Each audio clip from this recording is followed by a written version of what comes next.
Back to school time means more yellow buses on the roads. Yeah, but that's only if districts can actually find enough drivers for them. And for the last few years, there's been a shortage. This year, shaping up to be no exception. Students aren't the only ones who are going to be dealing with those first day of school jitters this year. That's because districts around the tri-state are still struggling with transportation issues, and they're hoping for a smoother ride this time around. Cincinnati Public Schools is among those that's been plagued with problems, like students waiting at stops for buses that were late or in some cases just never showed up at all. Last year was a unique year, and I do think that there have been some concerns with transportation across the years in our school district. But last year was really a unique year because of the driver shortage. The number of students that we had routed to buses and the fact that we did not have enough drivers to drive the buses that we needed. CPS held a virtual town hall last night to address some of the changes it's made in an effort to improve reliability, like staggering school start times so that buses can be used to service more than one school, and a call center that will now be staffed by CPS employees rather than contractors.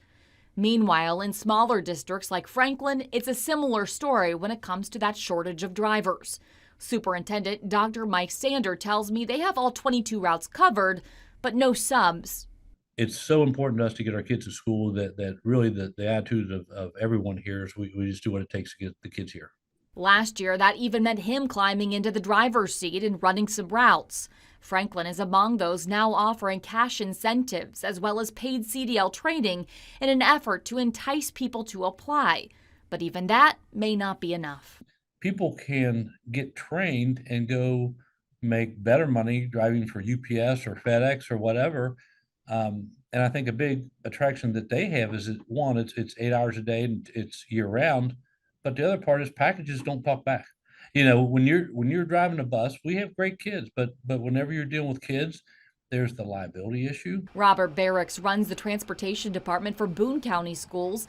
He says the shortage has been brewing for years, but is finally coming to a head.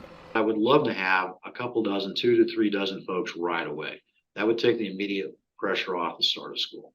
He says if they don't get more people hired before school starts next week, drivers are going to be doing double routes, and that means the potential for delays. They'll take the first load of, let's say, elementary students in, come back to the school and take a second load in.